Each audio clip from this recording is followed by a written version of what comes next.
Welcome back to another SwansCast match preview ahead of this weekend's game, which sees Bristol City visit the Swansea.com stadium in what could be called maybe a derby match to some, half derby match. I'm sure a lot of people will have their own views on it, but it's definitely been a tasty occasion over the last couple of years. So yes, the first of the two fixtures this season sees Bristol visiting first, and I've got Ben to join me from Robin's On Tour YouTube channel. So thanks for joining me, Ben. No, it's good to chat. I'm really looking forward to the game on Friday. It should be a good one. Yeah, really looking forward as well. As I said, it's been a tasty occasion for the last few games between the two clubs. I'm probably expecting that to continue, which is probably why it's at 12:30 again on a Saturday. I think the policing around the event is definitely a big focus these days. But first of all then, let's look at Bristol City as a club, and I just want to ask about the summer maybe and any change that might have happened in and around your club, excluding transfers. We'll move on to that in a second. But has there been much change around your club in the summer?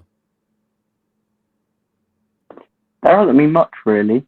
Obviously, except transfers. We've had quite a busy summer transfer-wise, but club-wise, there hasn't really been much. And I mean, even the kits haven't changed last season because we changed them halfway through the season. So off the top of my head, I don't think anything's really changed, to be honest. I mean, even it is sad to say, but I mean, the style of football and, the expectations haven't really changed from the last few years either. So apart from, a few summer signings, a few outgoings, there hasn't really been much behind the scenes that have changed since we came over to Swansea last season.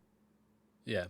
That's an interesting point there. You changed your kits halfway through the season. Is there any reasoning behind that?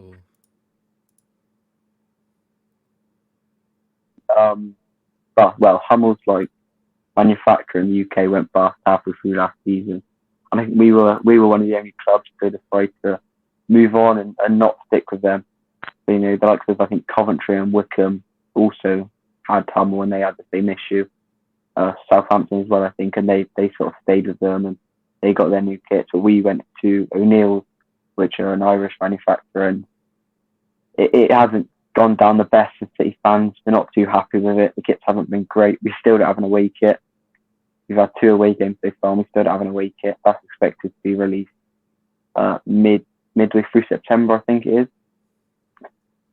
The home and third kit aren't great either. We changed the badge on the third kit, and City fans aren't very happy with that. So I expect we'll probably try and move away from O'Neill's at the end of this season as well, which isn't great, money-wise, but it is what it is. Yeah, just something you don't really see very often, isn't it? A mid-season change of kits. So it's interesting to hear the background behind that. Okay, then moving on to the pitch then. So ins and outs of your club in regards to transfers. Now, I know Swansea recently were linked with one of your players. I'm not sure if there's much going on with that. I think it was Zach Viner. I think it's just some easy journalism with his last year of his contract being in play at the moment, and he hasn't signed anyone from what I've seen. I'm not sure if anything will come of it, but maybe you can give us some more information about your transfer window.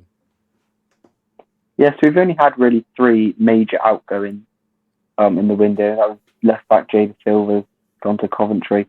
Alex Scott's obviously probably the biggest one that most people have heard of, and he's gone to Bournemouth. And then after Masengo, we let him go on a free. So he's currently a free agent, but rumours have it that Burnley are looking to get him in before the window closes, which, in my opinion, is a brilliant move, especially on a free from Burnley. On his day, he's a very good player. We've made quite a few transfers in, to be honest. Jason Knight from Derby, he sort of seems the player that's going to be filling, the boots of Alex Scott in that sort of centre attacking midfielder sort of play. Rob Dickey from QPR, he got suspended against Birmingham for 2 yellow cards. He served that against Hull, so I'm pretty sure he's back for this one, but I'm not sure if that'll be straight back into starting 11 or just on the bench. We'll have to see about that. Hayden Roberts, he was on loan at Derby last season. I think we got him on a free from Brighton, I believe it is. But he's looked very good so far this season when he has played. Ross McCrory, he's come over from Aberdeen. He's a right back, but he's one of the sort of players that can play sort of anywhere, We saw him play at centre back for Aberdeen. I think he also had few games in midfield as well, but he's out injured at the moment, so we haven't actually seen him play yet for City. And then the most recent one, just a few days back, Taylor Gardner-Hickman on loan from West Brom for the season. It's the first loan we've actually had under Nigel Pearson, so it'll be interesting to see how that goes. And I think most City fans are expecting him to sort of feature on Saturday. He's still on side for City, so there's a possibility of having his first start. But I think realistically, it'll probably be off the bench if he does feature on Saturday. Yeah, there's a big discourse around loans versus permanent transfers at Swansea at the moment. Interesting to see you've only had the one under that manager, so it's definitely not the case here. We've got a few more, but sometimes I think it just needs to be used to get the balance of a competitive squad through the year. Yeah. That's another conversation.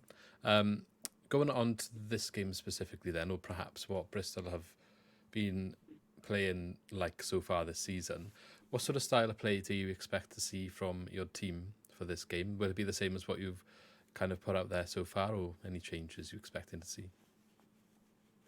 Well, away from home, it's sort of, we play that counter-attacking sort of football, sort of, sitting back and then the fast-paced counter-attack.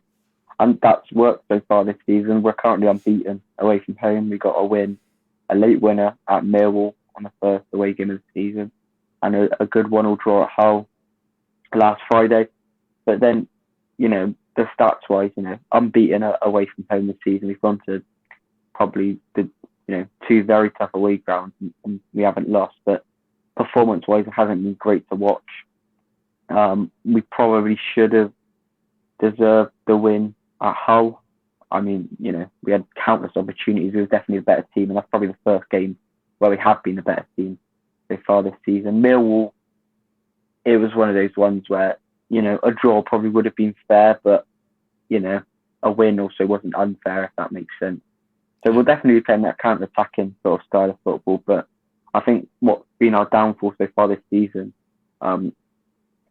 meaning we haven't really, started the season as well as most fans wanted to, is that we also try and play that counter-attacking football at home, which obviously doesn't work at all, because obviously the away team also, sitting back and not, playing as they would at home. So it's a bit of a weird one. We still haven't won at home, and I think that's probably a bit why. Obviously, our football at home hasn't been great, and it works away because obviously, home advantage and all that. The home team want to kick on. So I mean, if Swansea do play that attacking sort of football that we've seen them play in the last few years, I think it should be a good competitive game. But it's one of those ones where you never really know with City what team's gonna show. First game of the season at Preston, we were poor, still managed to get a point. Millwall, as I said, we played well. Birmingham, we were awful. Deserved to lose that probably more than 2-0, and then Hull, we were quite good and probably deserved the win. So honestly, I couldn't tell you what team was going to show up, which is disappointing to say, but it's what it is. Yeah, we're in a bit of a transition, learning a new style ourselves, so it might not be the attacking flair you used to from last season. There's definitely differences. It's not so focused on possession. I think the aim is to be more direct, and it is an element of counter-attacking that he wants to bring in, probably more so in away games, but also team-dependent. I think that's where you're talking about playing the counter-attacking at home. It can work, but if you're playing a team like maybe Southampton or somebody that's going to dominate the ball no matter if it's home or away, then yeah, it can work. But I guess a lot of teams in the Championship don't look to do that, and they'll come to your ground and not be so open. So if you're also doing the same, it's kind of like, well, then you have the ball, do something. And if you're not trained to do that, it's probably going to not be the best thing to watch then, which I can understand that. Not sure what it's going to look like this weekend. I'd imagine we'll try and be on the front foot, but as I said, last season as Russell Martin, every game you put a bet on us to have the more possession. It hasn't been the case this season so far. We've had games top end of 50s, and we've had games where we're on like 40s, so it depends on the opposition and how it's going on the pitch, but they're also learning quite a lot of what the new manager wants, and it's not quite there yet. But we did a good cup match against Bournemouth. As much as we lost, it looks like certain things are starting to click into place. We'll see going forward if they can take that into the league. Over the formation then, and any lineup expectations you have? So we've only really seen two formations so far, and they're pretty similar. So it can sort of mix and match depending on whether we're winning, losing, or needing a goal, etc. So it's either sort of that 4-2-3-1 or a 4-3-3. As I said, pretty similar. It just, if we go there on Saturday, if we're winning, we probably will just go back to 4-2-3-1. But obviously, if we're chasing a goal late on, we usually go for a 4-3-3. And it'll probably be Tanner right back, because obviously, as I said, Ross McCrory still is injured. So Tanner will be at right back, I expect. It'll either be Viner, Naismith, or Dickey as a centre back. As I said, Dickey coming back from suspension. Not sure if he'll start. I expect he probably will. But Naismith looks quite good at Hull, so maybe a bit harsh to put him back on the bench.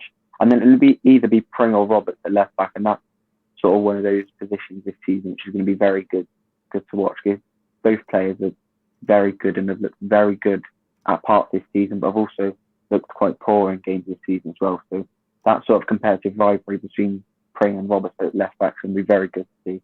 I'm not sure who will start on Saturday. I'm pretty sure Pring started against Hull. But Hayden Roberts came on and looked quite good, to be fair. I think Hayden Roberts did start one of the home games, though, where we were quite poor. So, as I said, I'm not really sure who's going to start, but it'll be one of them two. And then the midfield will be James Williams, Knight, and then possibly Naismith will come in for James or Williams. I think that all depends, but I think it would be one of them four, well, three of them four. And then up top, we've got a huge amount of options. It'll be three of Fikes, Bell, Cornick, Wells, Messi, or there's a youngster who's come up this season called Yeboah, and he's looked very good when he's played this season. He's only come off the bench, he hasn't started yet. But on Tuesday night, I think it was against Norwich in the Cup, we looked very poor. But Yeboah was sort of that positive in sort of a poor game, if that makes sense. So, yeah. I mean, a lot of City fans on Twitter are calling for him to actually start on Saturday, and I wouldn't be against it. To be fair, he's one of the players who sort of don't stop running, and he always puts a good shift in, which I think City need at the moment. We haven't looked great so far this season, and if we could go to Swansea on Saturday, get a good result, and then I think we've got West Brom, Plymouth, and Leicester as the three after the international break. So going into the international break on a good win away at Swansea would be, I think, brilliant to sort of kickstart our season. Yeah, and on the flip side, we also need a win. We haven't had one, and the manager's desperate to think for a league win at this point. We've got yourselves and then Cardiff, so it's difficult to go into your big derby match on without your first win in the league. There's a lot of pressure, so they'll be looking to make that happen, I think, here. Similar happened last season, actually, when with Russell Martin's poor run of form before our second match against Cardiff, and I think we turned it around. It looked like it was the changing point was when we played you guys, but you probably don't want to hear that, but we're hoping for a repeat. But no, to be fair, I can see it, and it was sort of, it was late on in the season as well, like April or March, something like that. And it was one of those games where I think I just said you guys were poor in a form. I think if you won, you sort of had enough games to sort of continue a playoff push. Yeah, we had 7 out of 9 wins. Yeah, and we were very poor that day. We were very poor that day. Feel free to be the same. We'd much appreciate it. But yeah, you mentioned a bunch of players that are probably going to start. Which one would you say is the key danger man that you'd be looking to make something happen that we should watch out for? It's a difficult one because this season we haven't really created that much. I mean, until the whole game, I think we had 3 shots on target in 3 league games. I was going to say your XG in the Hull game is like 3.6. That's decent for creativity. Yeah, so I think we were as I said, we had three shots on target in 3 games going into that whole game, and I think we had 5 or 6 shots on target in the whole game. Yeah. So I mean, we're coming off the back of a good performance at Hull, and I mean, if I'm being brutally honest, I was going into that game thinking we'd get battered 2-3-0.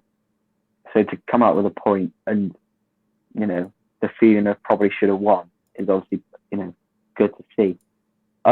Danger man wise, it's a difficult one because we haven't really clicked yet. I don't think this season. It's one of those ones where single player can have a brilliant game and it can, turn a win into a loss or a loss into a win. I mean, we saw that Matty James at Millwall and Harry Cornick, to be fair, it was sort of 0-0, pretty boring game, nothing really happening. And in the last minute, Harry Cornick does a long throw and Matty James does some overhead kick thing from the penalty area, and it goes bottom right and the away and goes mental and got 3 points at Millwall.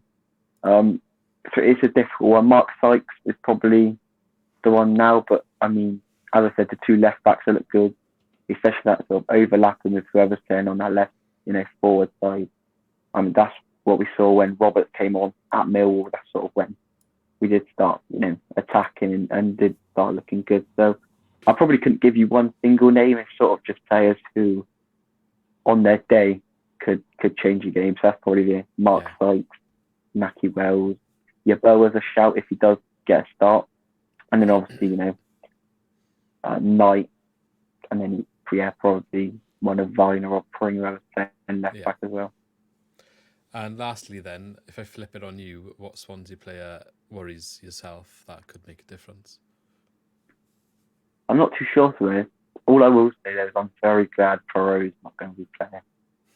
He always scores against us and he always causes loads of problems. So I'm very glad that he's no longer at Swansea. I mean, I think Swansea will be up for it. Last home game before, obviously, international break. I think you're saying you're still looking for that first win as well. Yeah. So, I mean, you guys will be up for it, which hopefully will mean we're up for it. It should be a good game of football, but it's going to be a tough one for sure. And I'm just so glad Perot's not there. Definitely going to be a tough one. Last question, which is not football related then, I like to ask at the end of all these videos, and it doesn't have to be alcoholic, but what would be your favourite drink of choice at any stadium on an away day, or maybe if your ground's got the best selection, you can let us know what your drink of choice is. I went to Bristol last year, and I like the little Thatcher's taps they got outside and a little bar the away end. Yeah, so we got little Thatcher's bar at the away end. It's a tough one, because if I'm honest, I don't really get many drinks of football because they're just so expensive now, and I'm not old enough to drink one, yet. Don't worry about the price, just what would be your perfect choice? I'll go for a Fanta fruit twist. That's probably it'll probably change in a few years when I'm old enough to drink. Yeah, that's fair. That's why I said it doesn't have to be alcoholic, but probably my favourite Fanta option, I'll be honest. So I actually had a bottle of that here yesterday, so it's gone now, otherwise it would have been product placement, but there we go. Thanks for your time anyway, Ben, and joining us. And if you want to remind everyone where they can find your content on YouTube. Yeah, so just on YouTube, Robin on tour. I expect I'll be doing a video on Saturday. Hopefully get a few Swans fans on pre-match, see what they're thinking ahead of the game. That depends on, how big it is, because the last few years, probably, is it? The last few years have been mental with the police and stuff, not even allowed out to go and speak to a few of my friends. Because they're just looking for fights as well in that fixture, it seems. Yeah, I mean, it's worth in Bristol favours with Cardiff at this point. I mean, it's going to be chaos on Saturday because we've got, obviously with the train strike, there's only one train. So I think there's probably going to be about 1,000 plus City fans arriving onto Swansea 2 hours before kick-off. You're going to get ushered in and you're not going to have a chance to get anywhere. Yeah, I know. I mean, it hasn't happened the last few times, so I doubt it would happen this time, but keep our fingers crossed. Well, have a look out anyway. There might be something popping up for the video on Ben's channel, so check that out. Thanks for joining me once again, and good luck for the rest of the season after the weekend, of course. And I'll catch up with you maybe in the reverse fixture. Definitely. Thank you very much for having me. That's okay, no problem. Thank you.